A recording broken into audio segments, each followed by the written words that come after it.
আমি নিশ্চিত শেখ হাসিনা বিভিন্ন সংগঠনের সাথে কথা বলেন, নেতাদের সাথে কথা বলেন, অডিও বার্তা পাঠান, নিশ্চয়ই এই কথাটা বলছেন যে দেখো আমারে যেভাবে শেষ করছে বা পতন ঘটাইছে তোমরাও ছড়িয়ে পড়ো মেটিকুলাসলি। আসসালামু আলাইকুম প্রিয় দর্শক শ্রোতা। কাজে দিল হাসিনার প্ল্যান, বৈষম্য বিরোধীদের কপাল পুরল। কি প্ল্যান করেছে হাসিনা এবং সেই প্ল্যান আবার কাজেও দিল, বৈষম্য বিরোধীদের কপাল পুরল কেন? নাইম ভাই গুরুত্বপূর্ণ অথেন্টিক সোর্স থেকে তথ্য দিয়েছেন, আশা করি সম্পূর্ণ ভিডিও জুড়েই থাকবেন। চলুন ভিডিওতে বিস্তারিত দেখে আসি। আমি নিশ্চিত শেখ হাসিনা বিভিন্ন সংগঠনের সাথে কথা বলেন, নেতাদের সাথে কথা বলেন, অডিও বার্তা পাঠান, নিশ্চয়ই এই কথাটা বলছেন যে দেখো আমারে যেভাবে শেষ করছে বা পতন ঘটাইছে তোমরাও ছড়িয়ে পড়ো মেটিকুলাসলি, ঢুকে যাও তাদের দুর্গের মধ্যে, তারপর গিয়ে কোন এক 5ই আগস্ট ঘটনা ঘটাই দিবা। আসলে একটা গান শুনে, বাবা তোমার দরবারে সব পাগলের খেলা। আসলে পাগলের খেলাই চলছে মাইরি।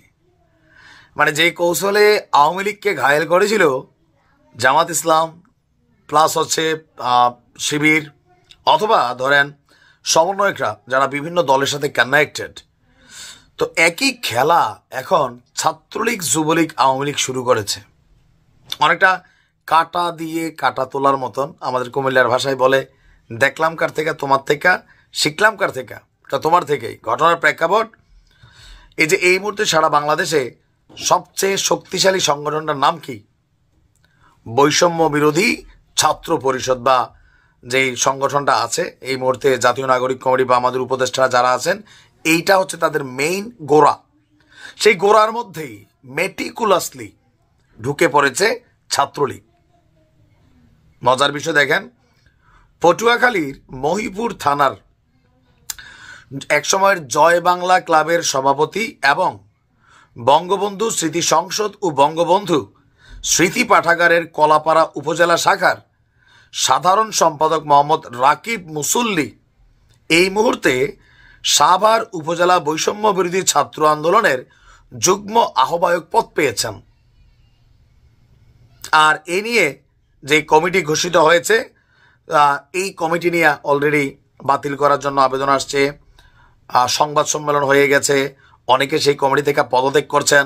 অনেকে বলছেন যে ভাই এটা কেমনে হইল, বৈষম্য বিরোধীদের কমিটিতে ছাত্রলীগ, যুবলীগ এরা কিভাবে জায়গা পাইল? তবে আমি একটা জিনিস বুঝি না, যে ধরেন আগস্টে যখন আন্দোলন চলছিল, জুলাই আগস্টে ছাত্রলীগের অনেক ছেলেরা কিন্তু পদত্যাগ করছিলেন, দেখছেন না?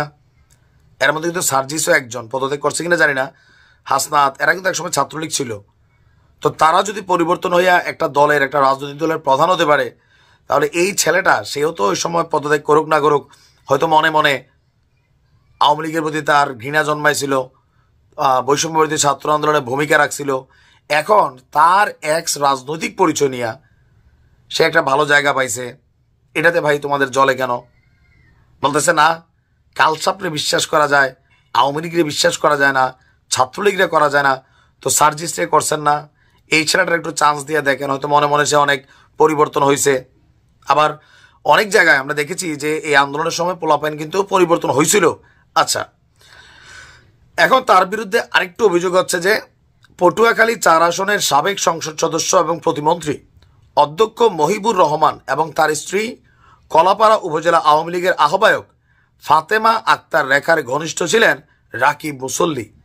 তো সার্জিসের একটা ভিডিওতে আমরা দেখছি সাদ্দামের কাছে গিয়া আন্দোলনের সময় কিভাবে বক্তব্য দিছে, বঙ্গবন্ধু নিয়ে কিভাবে বক্তব্য দিছে, বিভিন্ন রাজনৈতিক নেতাদের সাথে তার কতটা সৌহার্দ্যপূর্ণ সম্পর্ক ছিল কিনা। তো এই ছেলেটা থাকলে কি হয়েছে, মনে মনে সে বদলাই গেছে না? বাঙালি এটা মানতে নারাজ। এখন বলা হচ্ছে যে আপনার তার বাবা কুয়াকাটা পৌর কৃষক লীগের সাবেক সভাপতি, মানে বোঝানো হচ্ছে যে টোটাল ছেলেটা আগাগোড়া ফুল আওয়ামী লীগ ফ্যামিলি। এখানেই শেষ না, তার নামে আরও আছে পোলা বড় ব্লুটুথ একটা সংগঠন সে বানাইছে, যে সমাজসেবা সংগঠন।